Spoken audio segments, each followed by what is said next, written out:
petitions to limit contact with your customers, limit large customer gatherings by offering delivery services, and takeout options where possible. For more information, visit www.sknchamber.com and covid19.gov.kn.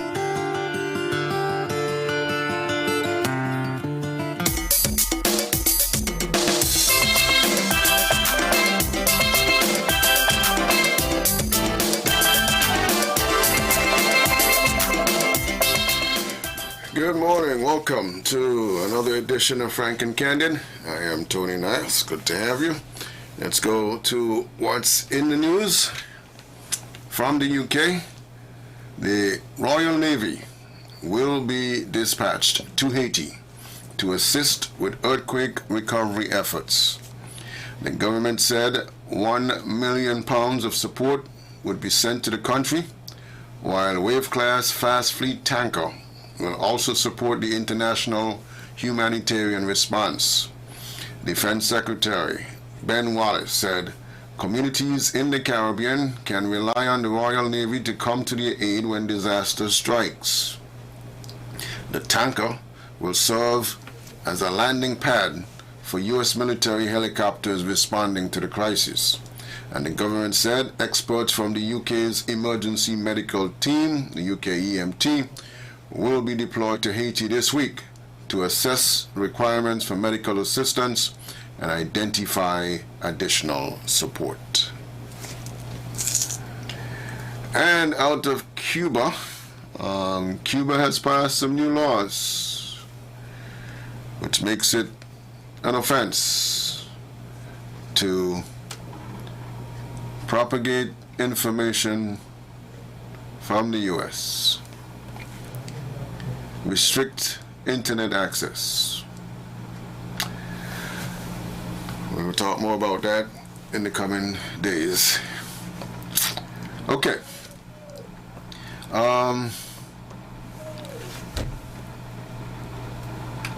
In a conversation between two people talking about what is the best job in the world or what is the best career in the world, people came up with all sorts of jobs and careers. But what get the discussion to a different level was when one person suggested that the best job in the world was to be a parliamentary representative. From that point, the conversation, depending on your perspective, changed for the worse or for the better. The kinds of passionate things people had to say about what makes that job such a good job. Some say it's the toughest job. Well, on the other hand, some say it's the easiest job. As long as you do certain things, it's an easy job. Well, conversation went on and on, non-stop, for quite some time. But it comes down to what people perceive that particular representative should be, or what the role should be, and whether or not they find that representatives are fulfilling that role as they should. Now, as a constituent, you are a voting member of your community with the power to elect. A constituency, as we have, is made up of all the constituents of that particular representative that you elected. You as a constituent have the power to remove representative from the position to which they have been elected. Here in St. Kitts and Nevis, and indeed worldwide, it appears that parliamentarians are struggling to meet the ever-growing expectations of citizens. And in that discussion about parliamentarians, There are some little things and some big things that could create passion for people when they talk about parliamentarians and representatives. See, from time to time, representatives are tested, and you you focus on their performance depending on what is happening in the country. As in now, for example, if there is a crisis, whether it's a health crisis or some other crisis, economic crisis, any other crisis, those are the things that test the mettle of representatives, and depending on how each of those are handled, you get high marks or you get a failing grade. In St. Kitts and Nevis, as I said, indeed worldwide, it appears that the struggle is on. There's even data that I have found that suggests that citizens hold parliamentarians to account principally for the services that they are able to deliver outside of Parliament, and not so much for their lawmaking role or the ability to oversee the executive. Some people have some, what I call, warped ideas about what a representative should be. As a matter of fact, I've seen somewhere where people seem to think that a representative is an ATM machine. I've seen references to that. Some people believe that representatives are to be their savior, whatever the situation they find themselves in. And so across the board, there are differing opinions on the role of these representatives. But let's talk about constituency service. This is a general term for what parliamentarians do to serve and represent the interest of their constituents. Constituency service exists in many different forms, but for the sake of our discussion, we will focus on our constituency-based electoral systems. The role of the representative or parliamentarian, to me, is not an easy one. Even some may disagree with me.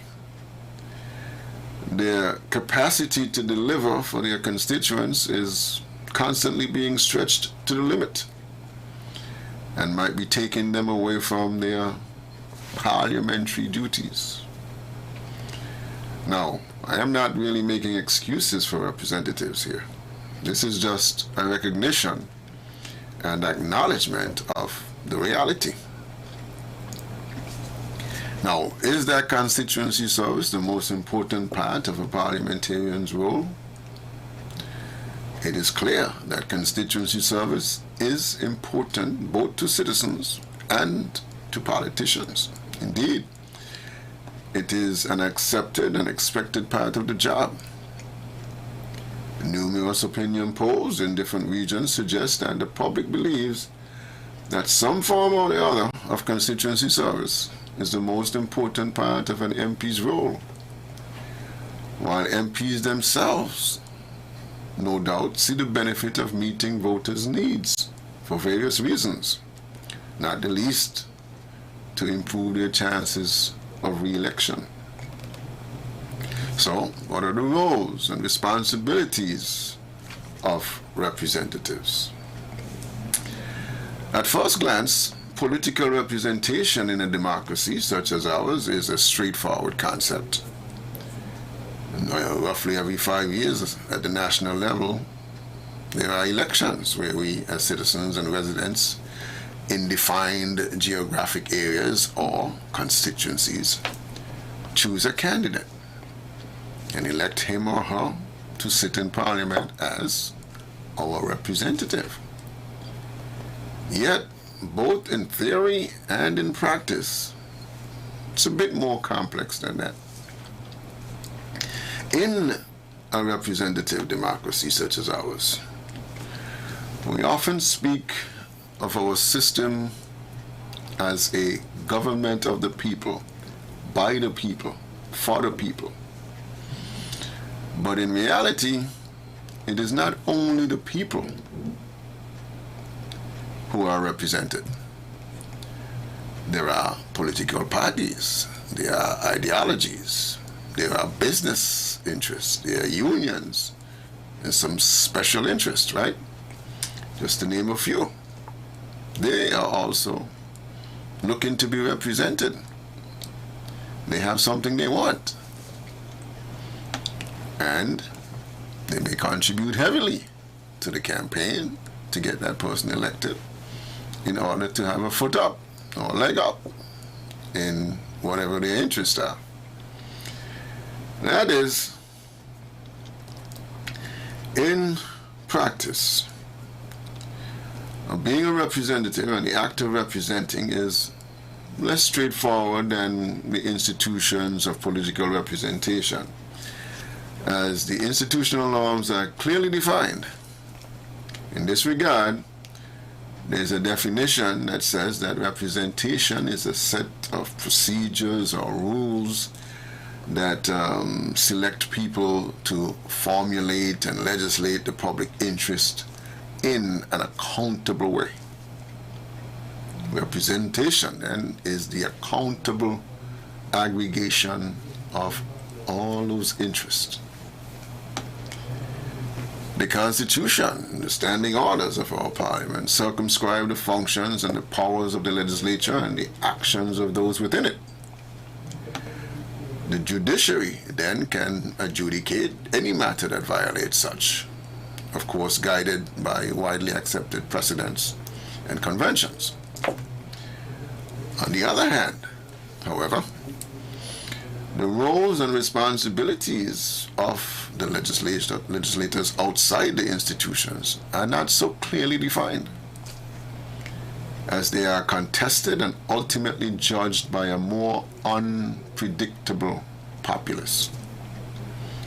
It is this activity of representing, or the conception of representation as acting for others, that this monograph of most interested, or we are most interested in. Some of it is defined in terms of what the representative does and how he or she does it. A number of positions have at one time or another been defended. Between the two poles of mandate and independence, there's a highly restrictive mandate theory that may maintain that true representation occurs only when the representative acts on the explicit instructions from his constituents, and that any exercise of discretion on his or her part is a deviation from this deal. Now that's extreme, because it would mean then that there's no judgment that the representative can employ. A more moderate position might be that he may exercise some discretion, but must consult his constituents before doing anything new or controversial, and then do as they wish or resign. A still less extreme position might be that the representative may act as he thinks his constituents would want, unless or until he receives instructions from them, and then he must obey. That's going across the spectrum of opinions on what a representative should or should not do. So very close to the independence position would be the argument that the representative must do as he thinks best, except insofar as he is bound by campaign promises or an election platform, And at the other extreme is the idea of his complete independence, that the constituents have no right even to exact campaign promises. And once a man or woman is elected, he or she must be completely free to use his own judgment. Can you buy that, or can you accept that? Now, further complicating this debate is the issue of national interest. Now, political parties and the challenges of representing a diverse community, diverse constituency,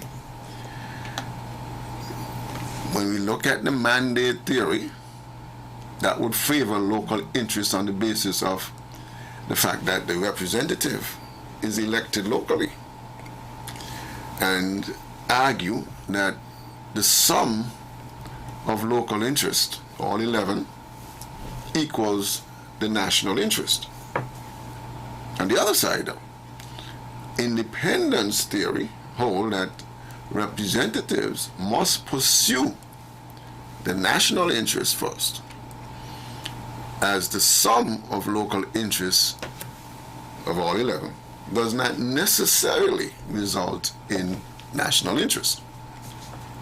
So these ideas of national representation and national interest conflict with the electoral design, whereby citizens vote together as a local community or as a constituency to elect a representative rather than voting as a nation.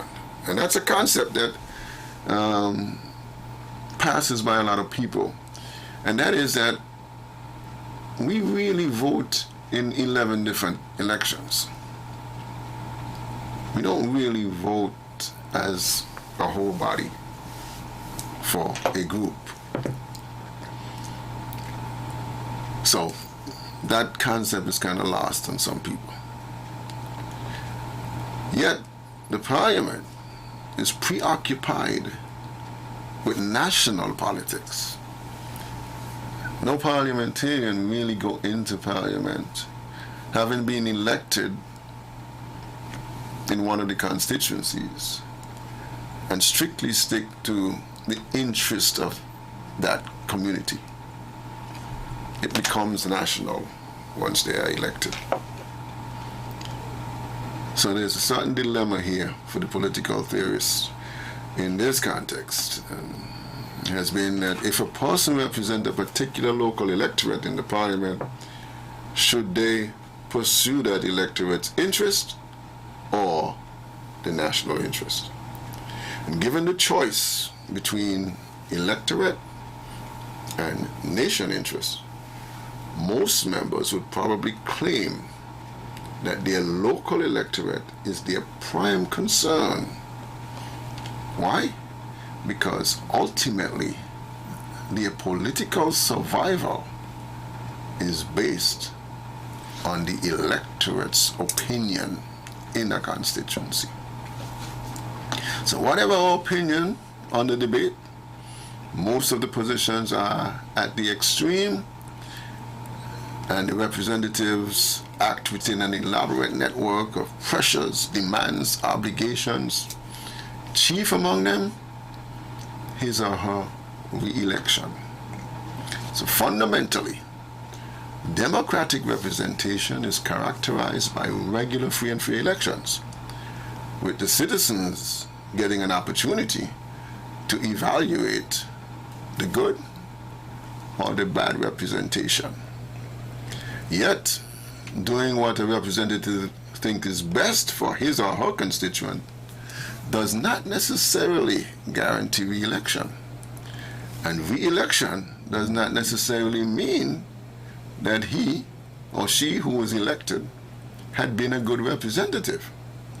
So there are many examples where defeated parliamentarians have still been regarded as outstanding representatives, and vice versa. So, a good democratic representative is not likely to be approved by or even appreciated by every one of his or her constituents, let alone all the citizens.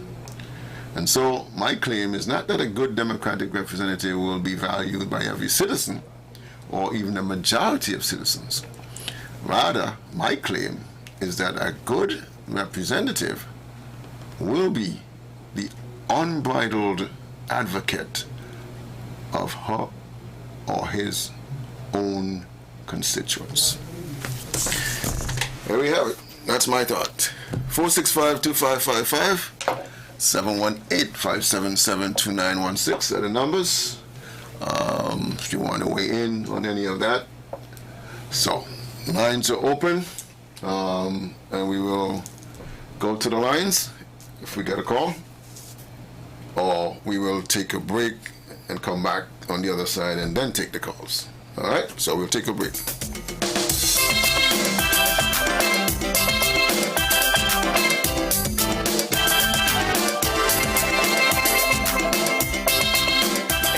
Caribbean Premier League is back. And this year, all games are in St. Kitts and Nevis. That is amazing. The world's best cricketers are in town and ready to put on a show. Oh, you little ripper! Warner Park will be open to fully vaccinated fans between August 26th and September 15th. Visit the box office or go to cplt20.com from the 20th of August to get your tickets. Experience the biggest party in sport and see cricket played louder. This is my land, my island, our home. The climate has changed, it's becoming strange. We have to come together to keep her forever resilient and strong. We need slow civilization for its rehabilitation. Come together as a nation for drought and flood mitigation. Development with policies and plans. Let's change our ways, protect our lands. Get involved, every child, woman and man. Island resilience has got the plan. This is my land, my island, our home. It's time to come together to keep her forever resilient and strong. Island Resilience, promoting a climate of change. The Climate Change Adaptation and Sustainable Land Management Initiative of the OECS Commission, funded by the European Union.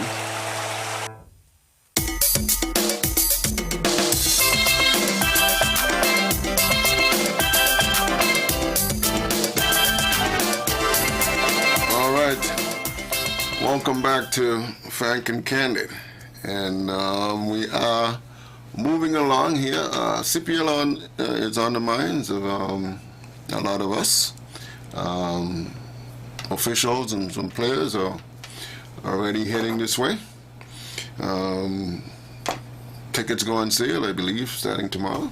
First game is next Thursday, I believe, the 26th, and run until the 15th of September. All games here in St. Kitts and Nevis. Should be an exciting times, right? For cricket lovers. All right, let's go to the phones, say good morning. Lost that caller, let's go to the next. Good morning. Good morning, caller, you're live. Greetings in the name of our great African ancestors, especially the most honorable Marcus Messiah Garvey and Queen Nzinga. Blessed them, my beloved African brother. How are you, the family? All good, you? Good, brother, and the clan is good. Now, my brother, you know, brother, it's a shame and a disgrace, beloved, that any time we as African people, whether on the African continent and the African diaspora, anytime in crisis, beloved, other people, you know, come and assist. But we are the only race of people that does that, beloved. Come on, you want to tell me we cannot unite? Let me start within the Caribbean. You mean we cannot, whether get our people, like the most honorable Marcus Messiah Garvey said, we need a race of African scientists. Most honorable Marcus Messiah Garvey said that a little over 100 years ago. My beloved brother, what, we can't get that right up to 2021? Come on, we have the brains, intellectual capacities to do that, beloved. We can't build anything. All the resources there's on the African continent. We can't build navy ship, build arms, and everything, beloved, helicopters, and build mega factories for storage, so anytime and medical supplies and everything. Everything is there in the African continent, in the Caribbean, South and Central America. Beloved, we can't do this. It's a shame, man. It's a shame, beloved. It's a burning shame and a disgrace. Come on, we got to wake up. This can't go on. We got to help ourselves. Let other people do what they have to do in their own ways, and let us take care of our people. That should have done, but I say about 75 years ago, beloved. Come on, man. Come on, wake up all these governments all over the African continent, in the Caribbean and South and Central America and other places. Should have done that, but it's not too late. It's not too late, my beloved sisters and brothers, man. This thing will just be heart-wrenching, beloved, when we can help ourselves, but we just need the unity. Now, brother, let me come in with the thing you're talking about, these pseudo representative. Brother, most of them, right? Let me say, is traitors of the African race and neo-colonialists. 99.99 of them, whether it's in St. Kitts Nevis, throughout the Caribbean and the African continent, South and Central America, brother, that's what they are. They don't love their people. They don't care about their people. They just care that their pockets are filled. I have no problem in our people becoming rich, but not by ripping off your people. Stand up, the people put you there to represent them, to make their lives better. Those monies are not your monies. Those lands are not your lands. But let me just tell you, St. Kitts Nevis, beloved. Those monies belongs to people, St. Kitts Nevis. You know, somebody's supposed to be running down no one who get quote-unquote elected, you know, for a piece of land, for a job. No, you apply, and without what political persuasion you are, well, you're the most qualified individual. The job must be given to you. But it got to be African people first and foremost who are born in St. Kitts Nevis, beloved brother. We got to stop, not me, because if most people are thinking like the way I am when it comes to politicians, and in one or two politicians you have among them, beloved brother, they will see the light of day and they will do the right thing. But when you have politicians as deities and deitesses, that's what you're going to get. So the people got to demand and stop begging these guys and girls. And you put them there. If they're not doing the right thing, when the next election you vote all of them out. But beloved, we must have a solution. The solution is we need a group of young Pan-Africanists, beloved, who form a Pan-African political movement or movements. I deal in the St. Kitts Nevis now, and form themselves, brother, and they contest for election, beloved. I mean, it ain't gonna be easy, but we got to get rid of this monopoly that these traitors of the African race and, beloved brother, these neo-colonialists, man. This thing got to stop.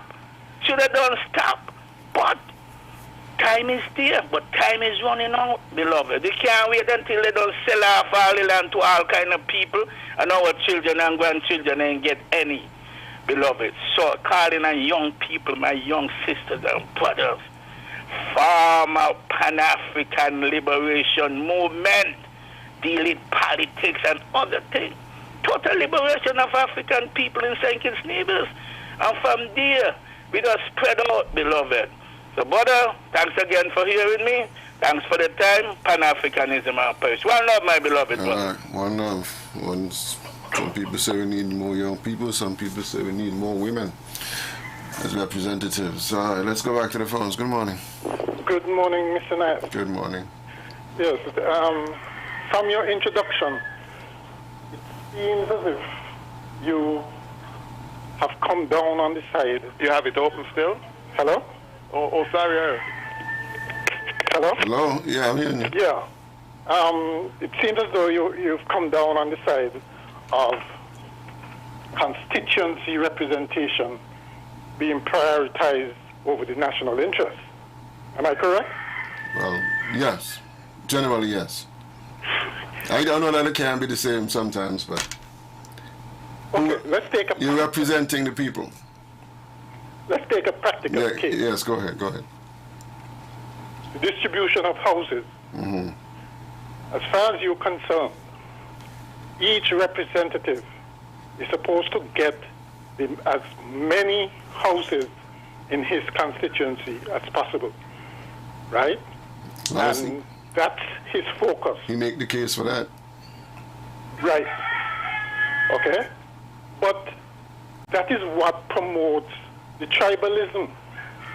Okay? That is why people have to be running behind politicians, as Nabu said, to get houses and land and those kinds of things. And that should not be. So what's the purpose of representation then? So help me out then. He is supposed to look out for the interests of his constituents. Okay, right. And in doing that, he is supposed to be making sure that resources are available so that if you have, let's say, a housing program, then you get the resources for as many of those as possible. Mm-hmm. Okay? Mm-hmm. Have a criteria for the distribution of these houses. Whether they say we're going to give priority to single mothers or to whatever. Right. But have criteria. Don't make the criteria be that you voted for me last. No, but it doesn't. My point doesn't negate that. I mean, you still have a criteria, but I am making the case for the community that I represent that says that you have a national policy on housing, yes, but here's where there's areas that this community can benefit from that.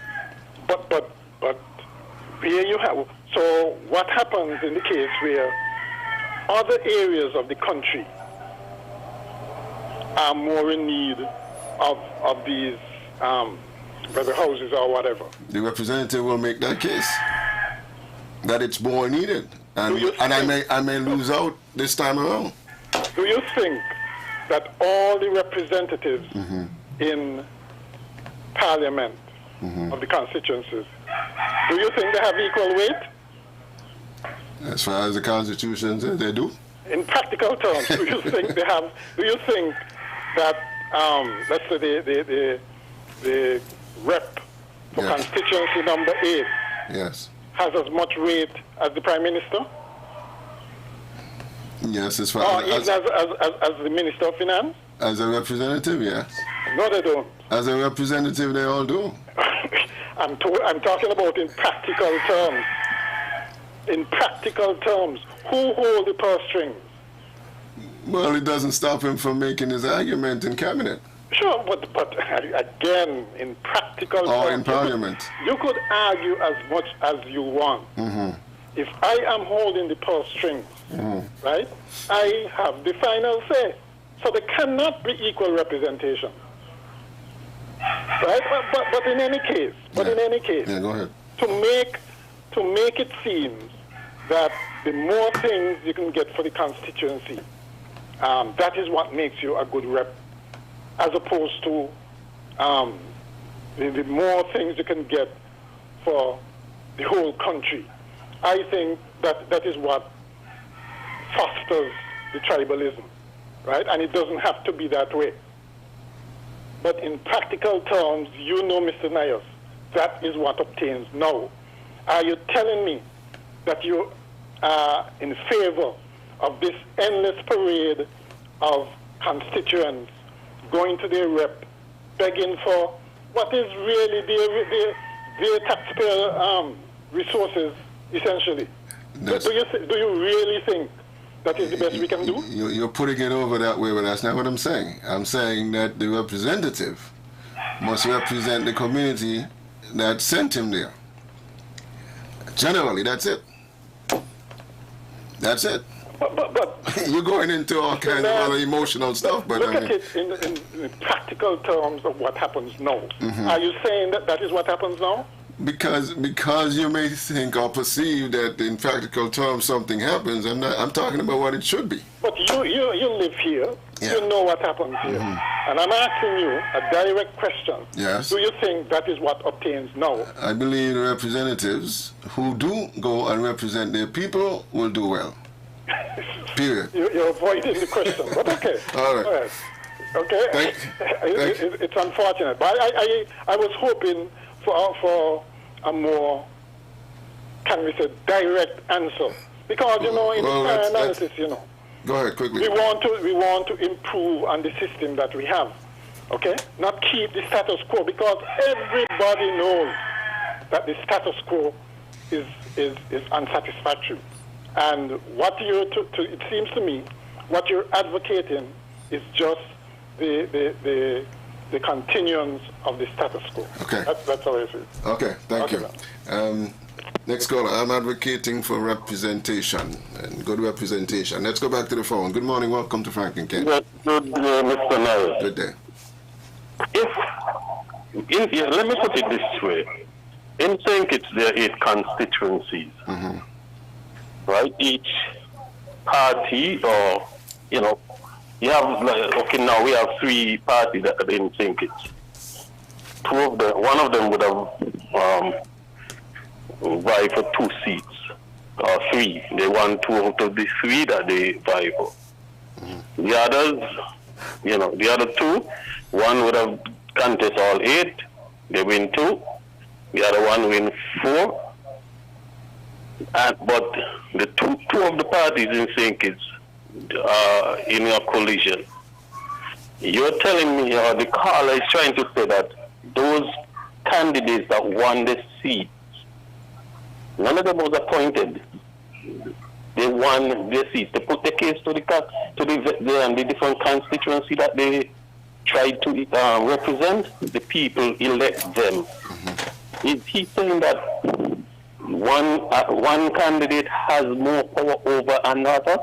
That's what he's trying to say? Seem to be suggesting that.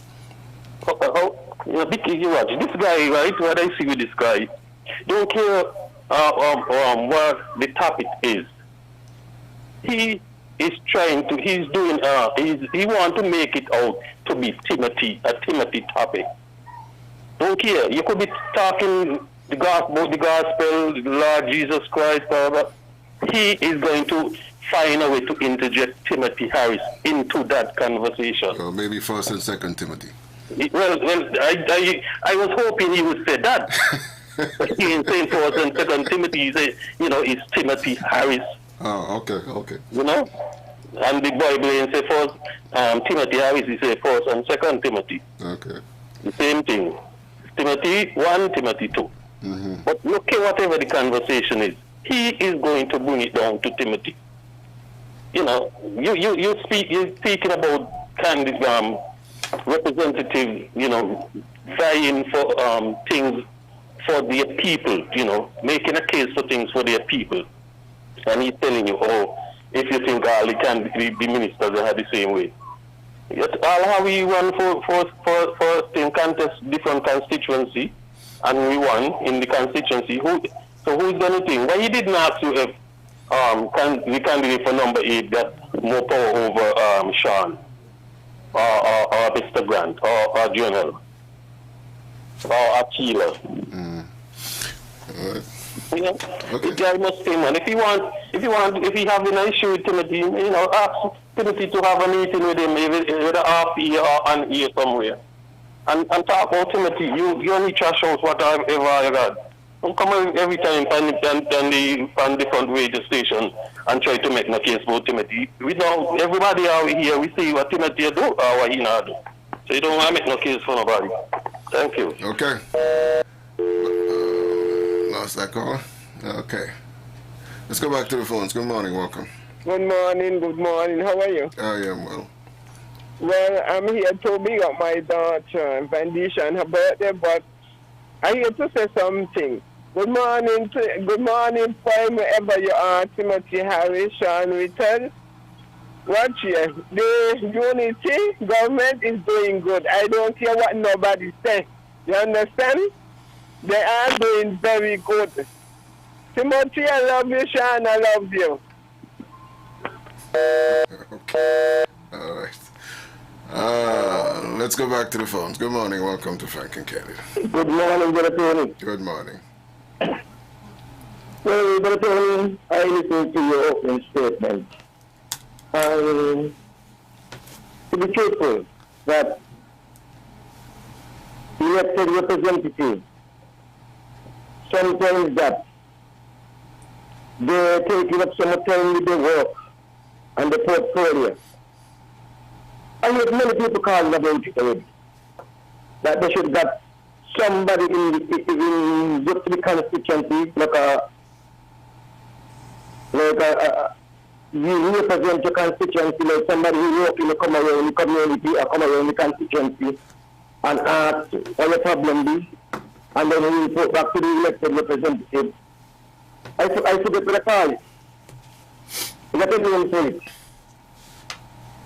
It's an elected person, but you get that person to represent you in your constituency. If you got a problem, you could put it to the post, and the post will put it on to the elected representative who will work in the constituency. And the thing is nothing that this government do. It's not good for some people because they're bitter. And even if some of them will get in the benefits, all going on in this country right now, it's going to feel bitter for them because they never see nothing good from since this unity gets in office.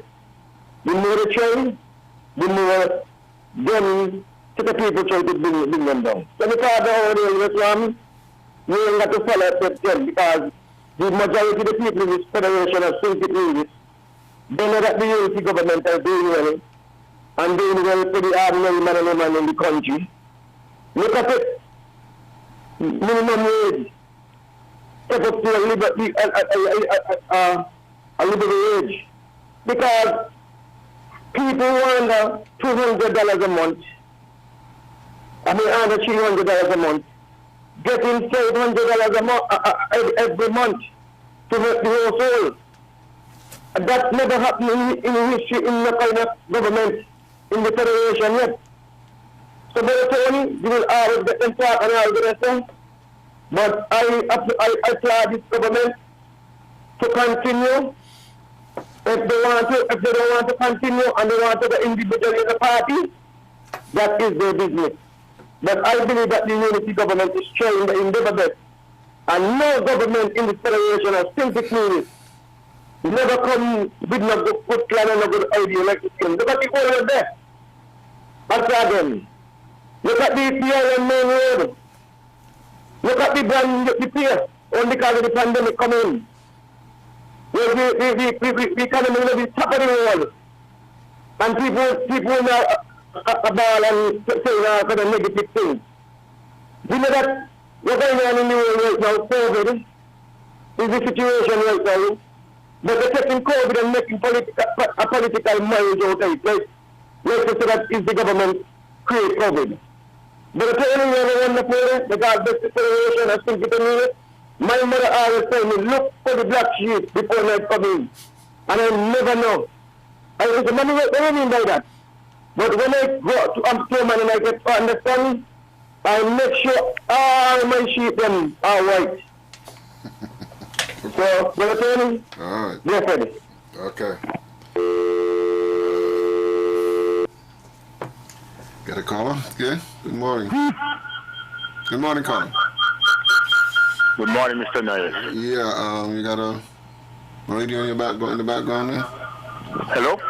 You have equipment there? Giving us some feedback. I'm going to turn it on. Please. Yeah. Yes, thank you. That guy, I ain't calling nobody name.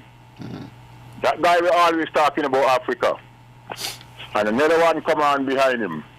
Why they don't run election and run things and they will see how things go?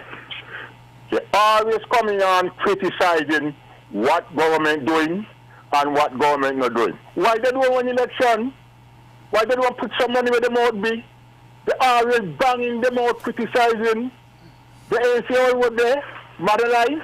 They ain't see the new one police station in Sandy Point and many other activities. What really wrong with them? They tell the Minister of Argument say they need some lemongrass tea. Have a good day, Mr. Niles. All right.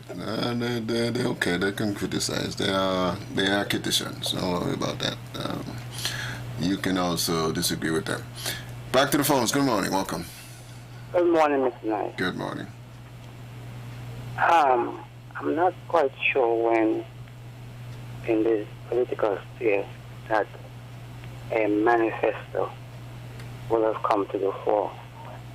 Maybe I need to observe the international politics or the way the democracy functions to try to get the origin of it.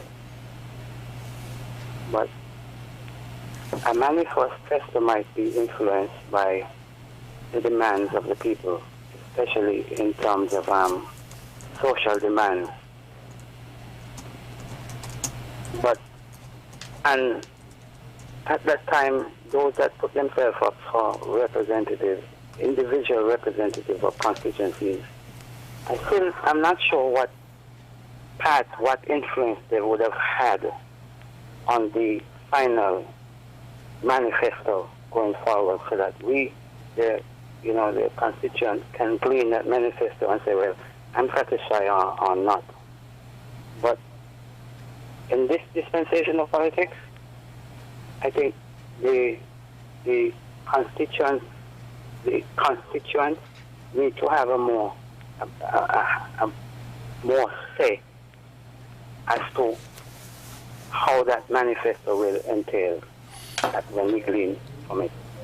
So, going forward, I think, in my own opinion, there needs to be something on the ballot paper that me, myself, would want to say, well, this is what I would like to see. Apart from what the manifesto might entail, because it might just cover social activities, the housing, the roads and certain things in the community.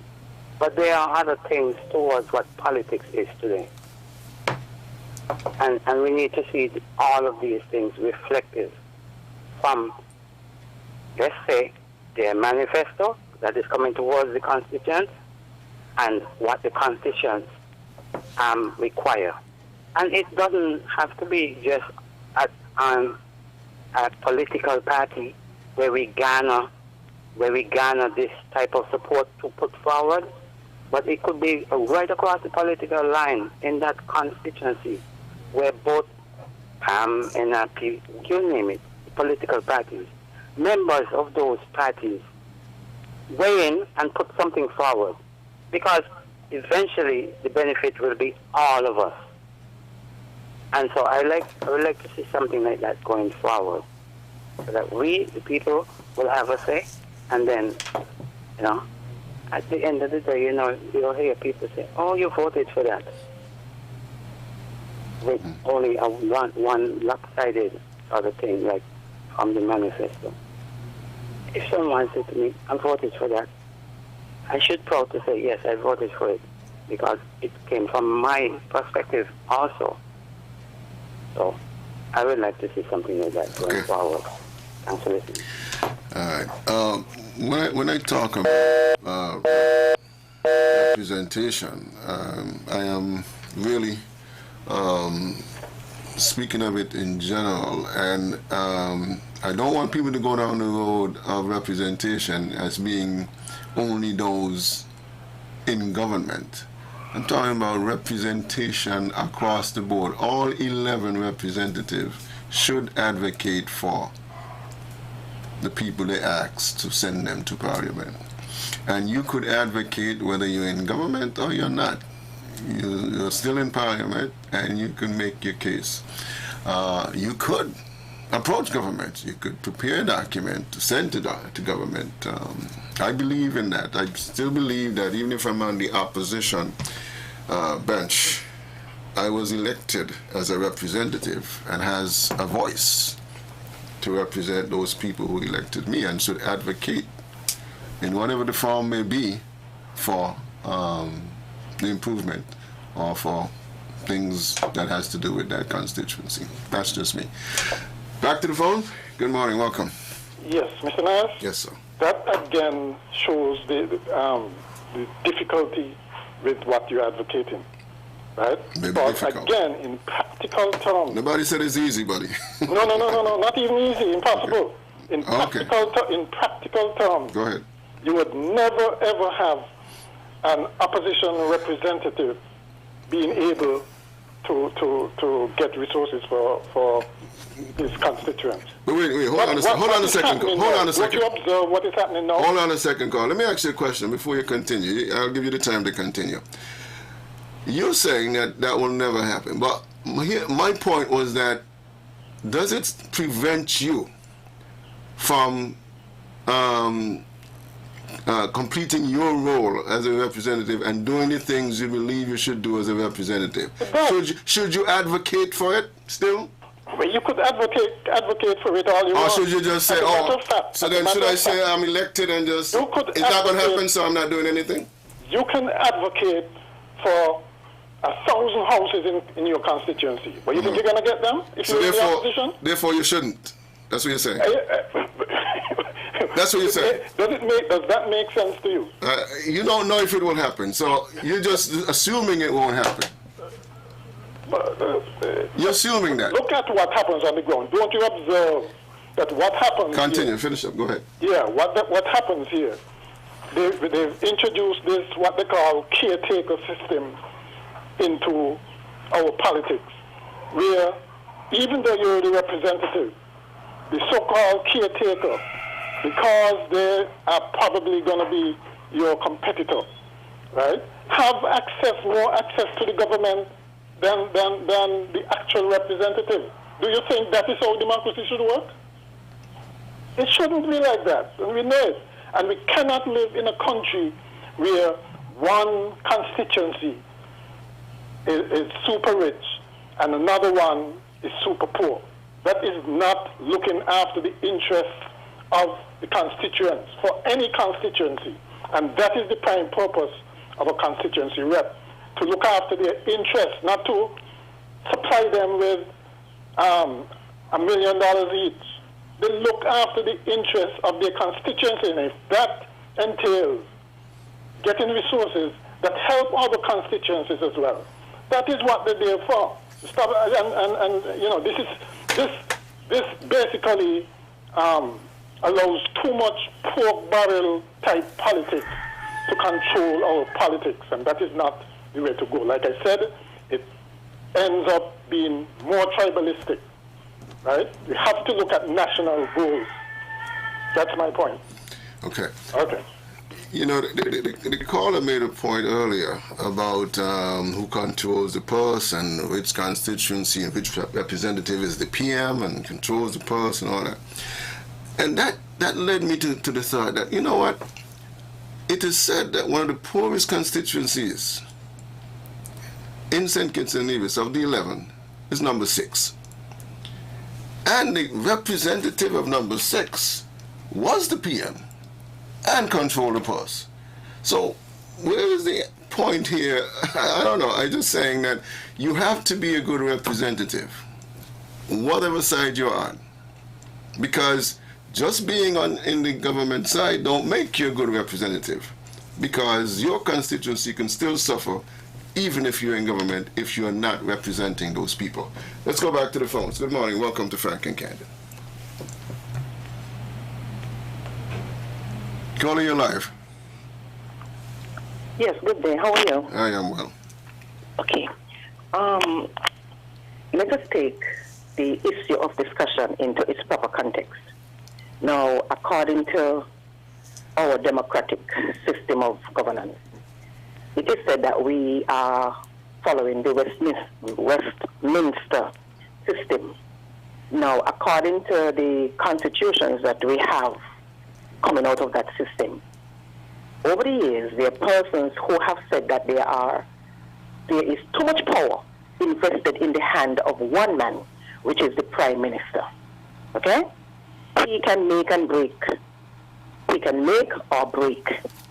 And it is a fact, Mr. Moderator, that the Prime Minister, if he happens to be the Minister of Finance, he can use that position to keep other ministers in line, or if he feels like they're not towing the line, he can use that and punish them. We have seen that over the years, and that's why persons were calling for constitutional change. And in the absence of these changes that will bring integrity in public life and transparency in government activities and so on, the same thing is just going around in circles.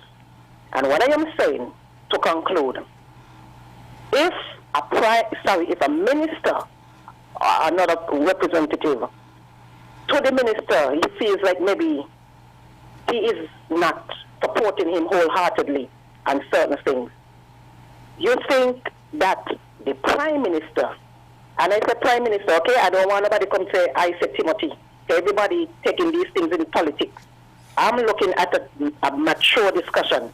Whomsoever the Prime Minister is according to our system, if the Prime Minister realizes that, you don't see that he can withhold his hand?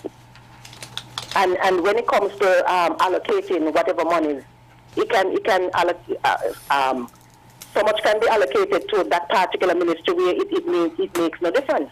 That is why you see when they have House of Parliament, I always wonder if these parliamentarians don't have a mind of their own. If something is going inside there, something is placed before them and they have to discuss it, and they don't look at it to see how it's going to affect, whether positively or negatively, and especially if it is negatively affecting the constituents. Why is it when they ask, all in favor, you hear aye? Those against, you don't hear anything.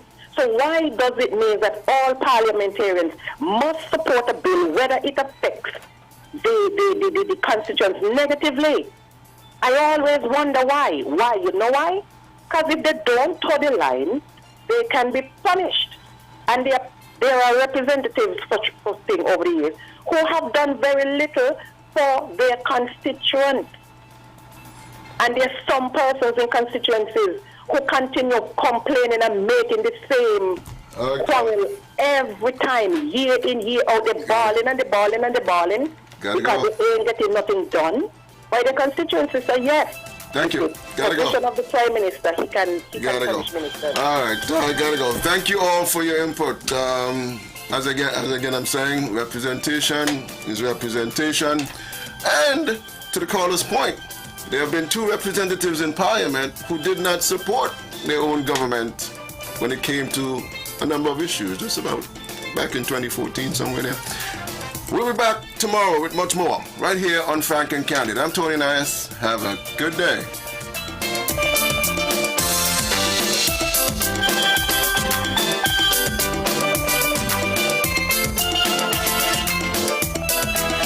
The Hero Caribbean Premier League is back. And this year, all games are in St. Kitts and Nevis. That is amazing.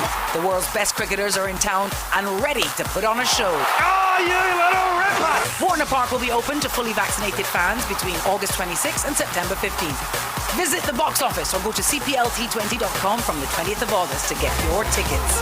Experience the biggest party